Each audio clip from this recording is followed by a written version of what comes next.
প্রধানমন্ত্রী নরেন্দ্র মোদী, কেন্দ্রীয় স্বরাষ্ট্রমন্ত্রী অমিত শাহ সহ বিজেপি এবং তাদের সহযোগী নেতাদের অনেকেই হাজির ছিলেন, কিন্তু ব্যতিক্রম বিহারের মুখ্যমন্ত্রী তথা জেডিইউ।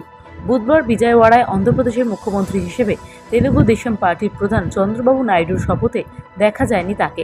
চন্দ্রবাবুর শপথে নীতিশের অনুপস্থিতি নিয়ে বৃহস্পতিবার প্রশ্ন তুলেছেন বিরোধীরা।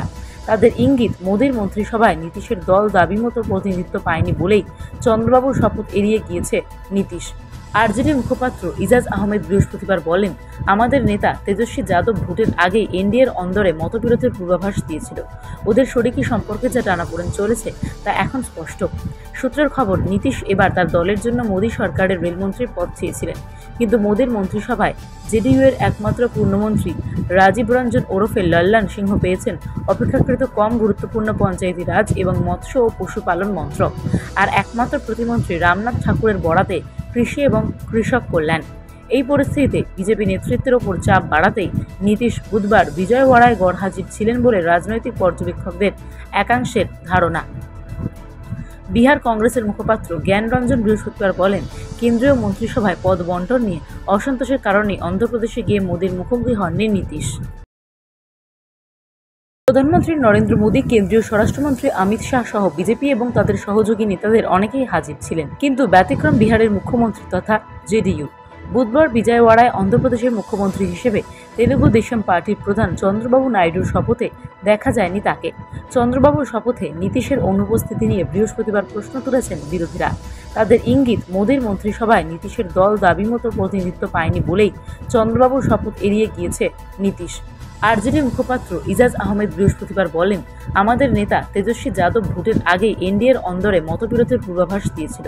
ওদের শরিকি সম্পর্কে যা টানাপোড়েন চলেছে তা এখন স্পষ্ট।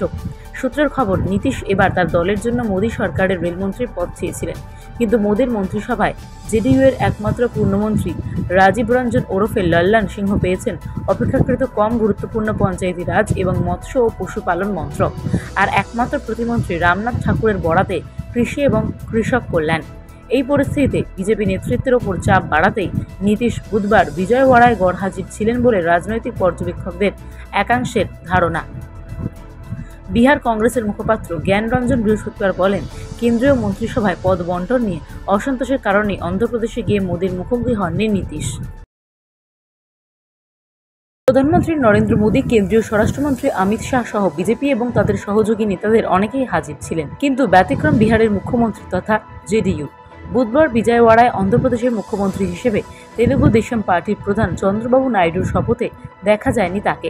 চন্দ্রবাবুর শপথে নীতিশের অনুপস্থিতি নিয়ে বৃহস্পতিবার প্রশ্ন তুলেছেন বিরোধীরা। তাদের ইঙ্গিত, মোদীর মন্ত্রিসভায় নীতিশের দল দাবিমতো প্রতিনিধিত্ব পায়নি বলেই চন্দ্রবাবুর শপথ এড়িয়ে গিয়েছে নীতিশ। আরজেডি মুখপাত্র ইজাজ আহমেদ বৃহস্পতিবার বলেন, আমাদের নেতা তেজস্বী যাদব ভোটের আগেই এনডিএর অন্দরে মতবিরোধের পূর্বাভাস দিয়েছিল। ওদের শরিকি সম্পর্কে যা টানাপোড়েন চলেছে তা এখন স্পষ্ট। সূত্রের খবর, নীতিশ এবার তার দলের জন্য মোদী সরকারের রেলমন্ত্রীর পদ চেয়েছিলেন, কিন্তু মোদীর মন্ত্রিসভায় জেডিইউ এর একমাত্র পূর্ণমন্ত্রী রাজীব রঞ্জন ওরফে লল্লান সিংহ পেয়েছেন অপেক্ষাকৃত কম গুরুত্বপূর্ণ পঞ্চায়েতি রাজ এবং মৎস্য ও পশুপালন মন্ত্রক, আর একমাত্র প্রতিমন্ত্রী রামনাথ ঠাকুরের বরাতে কৃষি এবং কৃষক কল্যাণ। এই পরিস্থিতিতে বিজেপি নেতৃত্বের ওপর চাপ বাড়াতেই নীতিশ বুধবার বিজয়ওয়াড়ায় গড়হাজির ছিলেন বলে রাজনৈতিক পর্যবেক্ষকদের একাংশের ধারণা। বিহার কংগ্রেসের মুখপাত্র জ্ঞান রঞ্জন বৃহস্পতিবার বলেন, কেন্দ্রীয় মন্ত্রিসভায় পদ বণ্টন নিয়ে অসন্তোষের কারণে অন্ধ্রপ্রদেশে গিয়ে মোদীর মুখোমুখি হননি নীতিশ।